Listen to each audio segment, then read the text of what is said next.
అందరం daily chat GPT use చేస్తుంటాం కదండి. లైక్ చాట్ జీపీటీకి వెళ్ళేసి మన సమస్యలు చెప్పుకుంటాం. కొంతమంది లైక్ కొన్ని సజెషన్స్ అడుగుతూ ఉంటాం. ఇలా చాలా చేస్తుంటాం. మీరు ఎప్పుడైనా ఆలోచించారా ఈ చాట్ జీపీటీ ఇంత యాక్యురేట్గా మనకి సమాధానాలు ఎలా ఇస్తుందని? అండ్ నెక్స్ట్ థింగ్ వచ్చేసి మనం యూట్యూబ్ ఓపెన్ చేసామనుకోండి, కన్సిడర్ ఒక టైప్ ఆఫ్ వీడియోస్ చూసామనుకోండి, నెక్స్ట్ యూట్యూబ్ లోపల మనకు రికమెండ్ చేసే వీడియోస్ అన్నీ ఏముంటాయి?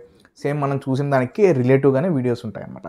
సో మీరు ఎప్పుడైనా ఆలోచించారా అసలు ఇట్లాంటి మిషన్స్ ఇంత ఇంటలెక్చువల్గా ఎలా బిల్డ్ చేయగలిగారని?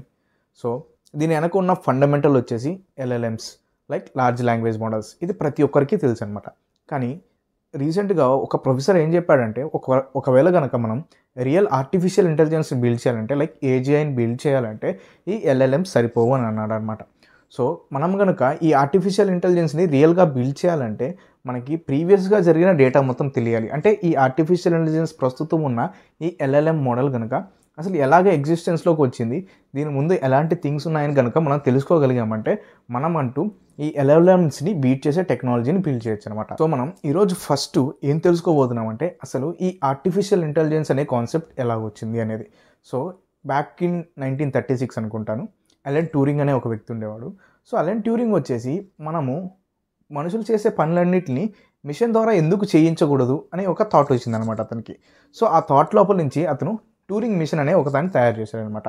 ట్యూరింగ్ మిషన్ అంటే లైక్ ఏ మిషనో కాదు, జస్ట్ ఒక మెంటల్ టైప్ ఆఫ్ మిషన్, అంటే like artificial type of machine create చేశాడు.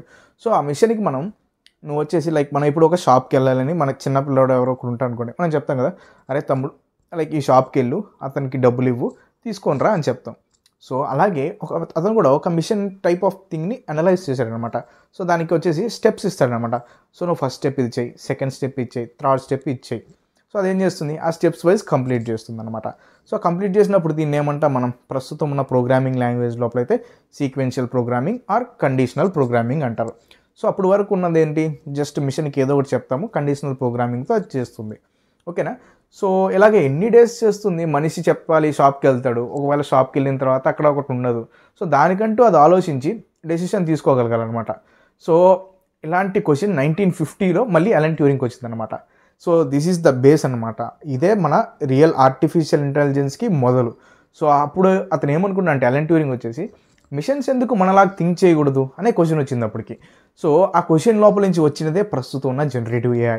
సో దీనికంటే అడ్వాన్స్మెంట్ రాబోతుంది. సో దాన్ని మనము ఎవరో కూడా బిల్డ్ చేయబోతున్నాము.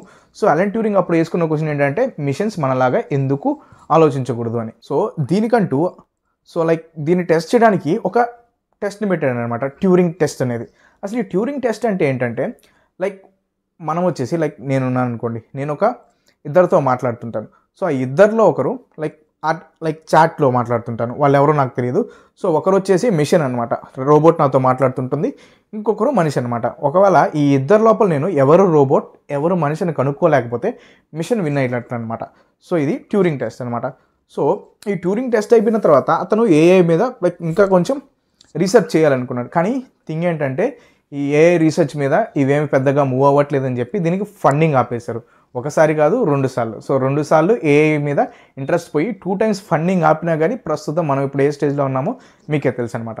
సో అసలు ఈ ఫండింగ్ ఎందుకు ఆగిపోయింది, ఆ 2 times ఆగిపోయిన తర్వాత కూడా మళ్ళీ ఏఐ బూమ్ ఎలా స్టార్ట్ అయిందని తెలుసుకోవాలంటే మీరు ఖచ్చితంగా నెక్స్ట్ వీడియో వరకు ఆగాల్సిందే. సో నెక్స్ట్ వీడియోతో నేను మీ ముందుకు రాబోతున్నాను.